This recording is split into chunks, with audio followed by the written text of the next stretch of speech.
പങ്കാളിത്ത പെൻഷൻ പദ്ധതി പിൻവലിച്ച് എല്ലാവർക്കും സ്റ്റാറ്റ്യൂട്ടറി പെൻഷൻ അനുവദിക്കുന്ന ആവശ്യപ്പെട്ടുകൊണ്ട് കേരളത്തിലെ സർക്കാർ ജീവനക്കാരും അതുപോലെ അധ്യാപകരും നിരന്തരം സമരങ്ങൾ നടത്തിക്കൊണ്ടിരിക്കുകയാണ്. അതിന് നേതൃത്വം നൽകുന്ന ഒരു സംഘടനയാണ് state NPS employees collective Kerala. 2013 April 1 മുതലാണ് കേരളത്തിൽ പങ്കാളിത്ത പെൻഷൻ പദ്ധതി നടപ്പിലാക്കിയത്, അന്നത്തെ UDF സർക്കാർ. പിന്നീട് LDF സർക്കാർ അധികാരത്തിൽ വരുന്ന സമയത്ത് പങ്കാളിത്ത പെൻഷൻ പദ്ധതി പിൻവലിക്കുമെന്ന് പ്രചരണം നടത്തുകയും അവരെ പ്രകടന പത്രികയിൽ പുനഃപരിശോധിക്കുമെന്നാക്കുകയും ചെയ്തു. എന്നാൽ സർക്കാർ അധികാരത്തിൽ വന്നിട്ട് ഈ വിഷയവുമായി ബന്ധപ്പെട്ടുകൊണ്ട് നടപടികളൊന്നും ഉണ്ടാവാത്ത സാഹചര്യത്തിൽ state NPS employees collective Kerala എന്ന സംഘടന രാഷ്ട്രീയ പ്രേരിതമല്ലാതെ എല്ലാ രാഷ്ട്രീയ പാർട്ടികളും വിശ്വസിക്കുന്ന ജീവനക്കാർ ഉൾപ്പെടുന്ന ഈ സംഘടന നിരന്തരം പ്രക്ഷോഭം നടത്തിയതിൻ്റെ അടിസ്ഥാനത്തിൽ ഒരു പുനഃപരിശോധനാ കമ്മീഷനെ വെച്ച് പഠനം തുടങ്ങുകയും ആ കമ്മീഷൻ 2020 ഏപ്രിലിൽ സർക്കാർ റിപ്പോർട്ട് നൽകുകയും ചെയ്തു. എന്നാൽ ആ റിപ്പോർട്ടിന് മുകളിൽ നടപടിയെടുക്കാതെ രണ്ടാം LDF സർക്കാരും അധികാരത്തിൽ വന്നു. എന്നിട്ടും ഇതുവരെ അതിൻ്റെ മുകളിലൊരു നടപടിയും ഉണ്ടായില്ല. റിപ്പോർട്ട് പോലും പുറത്തുവിടാൻ തയ്യാറായില്ല. ഈ സാഹചര്യത്തിൽ പലരും കോടതിയിൽ പോവുകയും അവസാനം സുപ്രീം കോടതി വിധി വന്നതിൻ്റെ അടിസ്ഥാനത്തിൽ റിപ്പോർട്ട് പുറത്തുവിടുകയുണ്ടായി. ആ റിപ്പോർട്ട് പ്രകാരം കേരളത്തിൽ പങ്കാളിത്ത പെൻഷൻ പദ്ധതി പിൻവലിക്കുന്നതിന് നിയമപരമായ യാതൊരു തടസ്സവുമില്ല എന്ന് മനസ്സിലായി. പക്ഷേ എങ്കിലും ഇതുവരെ ഈ പദ്ധതി പിൻവലിച്ച് സ്റ്റാറ്റ്യൂട്ടറി പെൻഷൻ നടപ്പിലാക്കാൻ വേണ്ടി സർക്കാർ തയ്യാറായിട്ടില്ല.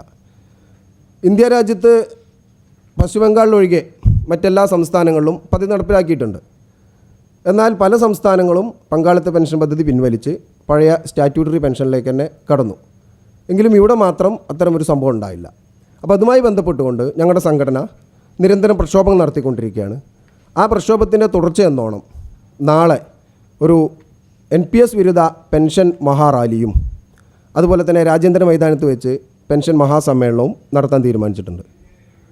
ബഹുമാന്യനായ റിട്ടയർഡ് ജസ്റ്റിസ് കമാൽ പാഷയാണ് പരിപാടി ഉദ്ഘാടനം ചെയ്യുന്നത്. ഈ പരിപാടിയിൽ പങ്കെടുക്കുന്നതിന് വേണ്ടി കേരളത്തിൻ്റെ പുറത്തുനിന്ന് വിവിധ സംസ്ഥാനങ്ങളിൽ നിന്ന് കർണാടക, രാജസ്ഥാൻ, ആന്ധ്രാപ്രദേശ്, തമിഴ്നാട് മുതലായ സംസ്ഥാനങ്ങളിൽ നിന്നും അവിടെയെല്ലാം ഇത്തരത്തിലെ NPSനെതിരെ പ്രക്ഷോഭം നടത്തിക്കൊണ്ടിരിക്കുന്ന സംഘടനയുടെ നേതാക്കളും പങ്കെടുക്കും. അതുപോലെ തന്നെ ഇവിടുത്തെ പല സർവീസ് സംഘടനകളായ NGO union, NGO association, NGO Sangh, SCU, KSTA, KPSTA മുതലായ അധ്യാപക സർവീസ് മേഖലയിലുള്ള സംഘടനകളുടെ എല്ലാം ഭാരവാഹികൾക്ക് ഈ സമരവുമായി സഹകരിക്കണം, ഇത് ജീവനക്കാരൻ്റെ പൊതു ആവശ്യമാണ് എന്ന് പറഞ്ഞുകൊണ്ട് ഞങ്ങൾ കത്ത് നൽകിയിട്ടുമുണ്ട്. അതിൽ പല സംഘടനകളും പങ്കെടുക്കുമെന്ന് തന്നെയാണ് ഞങ്ങളുടെ പ്രതീക്ഷ. ഇപ്പോൾ ഈയിടെ ബഡ്ജറ്റ് വന്നപ്പോൾ കേരള ബഡ്ജറ്റിലൊരു പ്രഖ്യാപനം നടത്തുകയുണ്ടായി ബഹുമാന്യനായ ധനകാര്യമന്ത്രി. പങ്കാളിത്ത പെൻഷൻ പദ്ധതി പിൻവലിക്കും അല്ലെങ്കിൽ പിൻവലിച്ചു മാറ്റുന്നു എന്നൊക്കെ പറഞ്ഞുകൊണ്ട് അതിൻ്റെ പ്രചരണമാണ് ഇപ്പോൾ നടന്നുകൊണ്ടിരിക്കുന്നത്. യഥാർത്ഥത്തിൽ അതെന്താണ് എന്ന് വ്യക്തമാക്കാൻ അദ്ദേഹത്തിന് തന്നെ സാധിച്ചിട്ടില്ല. അദ്ദേഹമായി നടത്തിയൊരു ഇൻ്റർവ്യൂവിൽ അദ്ദേഹം പറഞ്ഞത് ഒരു പുതിയ പദ്ധതി കൊണ്ടുവരാൻ ആലോചിക്കുന്നു എന്നാണ്, അതിനിനിയും പഠനം നടത്തണമെന്ന്.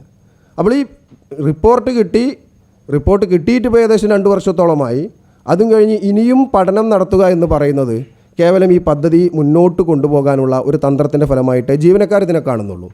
മാത്രമല്ല ആന്ധ്രയിലും അല്ലെങ്കിൽ മറ്റു ചില സംസ്ഥാനങ്ങളിലൊക്കെ പോയി പഠനം നടത്തി അവിടേക്ക് എന്ത് പദ്ധതിയാണെന്ന് ആലോചിച്ച് അതിനനുസരിച്ച് ഞങ്ങൾ പുതിയൊരു പദ്ധതി കൊണ്ടുവരുമെന്ന് പറയുമ്പോൾ അത് തീർച്ചയായിട്ടും ജീവനക്കാരുടെ ആവശ്യം പരിഗണിച്ചുകൊണ്ട് സ്റ്റാറ്റ്യൂട്ടറി പെൻഷൻ നിലനിർത്താനുള്ള ഒരു ശ്രമത്തിൻ്റെ ഭാഗമല്ല എന്ന് തന്നെ ഞങ്ങൾ മനസ്സിലാക്കുന്നു.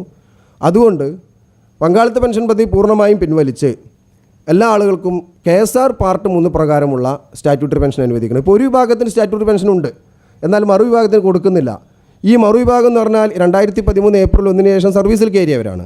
ഞങ്ങളെ സംബന്ധിച്ചിടത്തോളം ശമ്പളം തന്നെ മുഴുവനില്ല, ശമ്പളത്തിൻ്റെ 10% സർക്കാർ കട്ട് ചെയ്യുന്നുണ്ട്. അതിൻ്റെ പുറമേ ആണ് ഈ പെൻഷൻ കിട്ടുക എന്നുള്ള കാര്യത്തിൽ ഉറപ്പില്ല, കേവലം ആന്വിറ്റി മാത്രമാണ് നൽകുന്നത്. ഇപ്പോൾ തന്നെ വിരമിച്ച പല ആളുകൾക്കും കിട്ടുന്നത് വളരെ തുച്ഛമായ പൈസയാണ്, 300 രൂപ, 400 രൂപ. ഇപ്പോൾ അംഗപരിമിതിയുള്ള ആളുകളൊക്കെ ഉണ്ട്, ഭിന്നശേഷിക്കാർ. അവർക്കൊക്കെ അവരുടെ യഥാർത്ഥത്തിൽ ഭിന്നശേഷി പെൻഷൻ തന്നെ 1600 രൂപയോളം വരും. ആ പണം പോലും അവർക്ക് കിട്ടുന്നില്ല. ഇത് കിട്ടുന്നുണ്ട്. ഇതിൽ പ്രകാരം ആന്വിറ്റി ഒരു 400-500 രൂപ കിട്ടുമ്പോൾ അവരുടെ ഭിന്നശേഷി പെൻഷൻ പോലും തടഞ്ഞു വെക്കപ്പെടുന്നു. അപ്പോൾ ഇങ്ങനെയുള്ള ഒരു സാഹചര്യത്തിൽ സർക്കാർ സിവിൽ സർവീസിൻ്റെ മരണമണി മുഴങ്ങുന്നതിലേക്കാണ് ഈ ഒരു പദ്ധതി കൊണ്ടുപോകുന്നത്. അതുകൊണ്ട് ഈ പദ്ധതി പിൻവലിച്ച് സ്റ്റാറ്റ്യൂട്ടറി പെൻഷൻ നടപ്പിലാക്കണം. അതിനുവേണ്ടിയുള്ള സമരത്തിലാണ്. അങ്ങനെയാണ് സിവിൽ സർവീസിനെ സംരക്ഷിക്കാൻ കഴിയൂ. അല്ലെങ്കിൽ സിവിൽ സർവീസിൻ്റെ തകർച്ചയ്ക്ക് അത് കാരണമാകും. ഈ ബഡ്ജറ്റിൻ്റെ പ്രഖ്യാപനങ്ങൾ തീർച്ചയായിട്ടും ഒരു ഇലക്ഷൻ മുന്നിൽ കണ്ടോ അല്ലെങ്കിൽ ജീവനക്കാരുടെ പ്രതിഷേധം മുന്നിൽ കണ്ട് അത് നടക്കുന്നതിന് വേണ്ടിയുള്ള ഒരു തന്ത്രത്തിൻ്റെ ഭാഗമായി മാത്രമാണ് ഞങ്ങൾ കാണുന്നത്. അപ്പോൾ ഈ പ്രക്ഷോഭത്തിൻ്റെ ഭാഗമായിക്കൊണ്ട് ഇപ്പോൾ നാളെ നടക്കാൻ പോകുന്ന മഹാറാലിയും അതുപോലെ തന്നെ പെൻഷൻ മഹാസമ്മേളനവും ഇനിയും വരുന്ന, അതായത് സർക്കാർ ഒരു തീരുമാനം ജീവനക്കാർക്ക് അനുകൂലമായ തീരുമാനം എടുത്തില്ലെങ്കിൽ കൂടുതൽ ശക്തമായ നടപടികളിലേക്ക് കടക്കാൻ പോവുകയാണ്. അതിൻ്റെ ഒരു മുന്നോടി കൂടിയായിട്ടാണ് ഇത്തരം ഒരു സംഭവം ഞങ്ങളിവിടെ എറണാകുളത്ത് വെച്ച് നടന്നത്. അപ്പോൾ ഇതുമായി ബന്ധപ്പെട്ടുകൊണ്ട് നിങ്ങളുടെ ഭാഗത്തുനിന്ന് പത്രക്കാരെന്ന രീതിയിൽ നിങ്ങളുടെ ഭാഗത്തുനിന്നുള്ള എല്ലാ സഹകരണവും കൂടി ഞങ്ങൾക്ക് വേണമെന്നുള്ള ഒരു അപേക്ഷയും കൂടി നടത്താനാണ് ഇപ്പോൾ ഞങ്ങൾ ഈ ഒരു പത്രസമ്മേളനം വിളിച്ചിട്ടുള്ളത്. ഇതുമായി ബന്ധപ്പെട്ടുകൊണ്ട് ഏതെങ്കിലും തരത്തിലുള്ള വിവരങ്ങൾ ആവശ്യമുണ്ടെങ്കിൽ അത് തരാൻ നമ്മൾ ബാധ്യസ്ഥരാണ്. കേരള സർവീസിൽ 56 പെൻഷൻ പ്രായം. NPS നടപ്പിലാക്കിയപ്പോൾ അവർക്ക് ഒരു ആനുകൂല്യം എന്ന രീതിയിൽ ഒരു 4 വർഷം അധികം കൊടുത്ത് 60 ആക്കി എന്നുള്ളതാണ്. അപ്പോൾ പിൻവലിച്ചാൽ 56 ആവേണ്ടി വരും. പക്ഷേ അത് അധികം താമസിയാതെ ഒരു പക്ഷേ ഈ 56 എന്നുള്ളത് ഇപ്പം തന്നെ 58 ആക്കാൻ പോകുന്നുണ്ട്. നേരത്തെ നമ്മൾ കണ്ടാണ് കഴിഞ്ഞ സർക്കാർ KSRTCയിലോ മറ്റു വകുപ്പിലൊക്കെ 58 എന്തോ വർദ്ധിപ്പിച്ചു, പിന്നീട് അത് മരവിപ്പിച്ചു.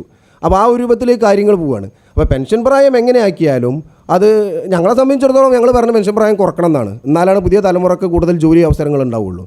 അപ്പോൾ അത് 56ലേക്ക് ചുരുക്കേണ്ടി വരും. അത് ചുരുക്കിക്കോട്ടെ, അതിൽ ഞങ്ങൾക്ക് തർക്കമൊന്നുമില്ല. പ്രചരിപ്പിക്കുന്നത് ഈ അടച്ച പൈസ കിട്ടില്ല എന്നുള്ളതാണ്. പക്ഷേ കേരളത്തിൽ തന്നെ അടച്ച പൈസ തിരിച്ചു കൊടുത്തുകൊണ്ടിരിക്കുന്നുണ്ട്. കാരണം ചില വിഭാഗങ്ങൾ ആദ്യം NPSൽ ഉൾപ്പെടുകയും പിന്നീട് അവരെ ചില അപേക്ഷ കൊടുത്തതിൻ്റെ അടിസ്ഥാനത്തിൽ ചില ആളുകൾ NPS മാറ്റുകയും അവരടച്ച പണമെല്ലാം തിരിച്ചു കൊടുക്കുകയും ചെയ്ത ഒരു സംഭവം ഇവിടെ ഉണ്ട്. അപ്പോൾ പണം തിരിച്ചു കിട്ടുന്നതിന് തർക്കങ്ങളും കാര്യങ്ങളും ഒന്നുമില്ല.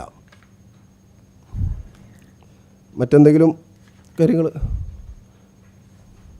ഞാൻ ഷാഹിദ് റഫീഖ്, സംസ്ഥാന പ്രസിഡൻ്റാണ്. ഇവിടെ ഷാജി വളാഞ്ചേരി സംസ്ഥാന സെക്രട്ടറി. സമയം രാവിലെ 10 മണിക്കാണ്. നമ്മൾ മറൈൻ ഡ്രൈവിൽ നിന്ന് റാലി ആരംഭിച്ച് രാജേന്ദ്ര മൈതാനിയിൽ അവസാനിക്കുന്ന രീതിയിൽ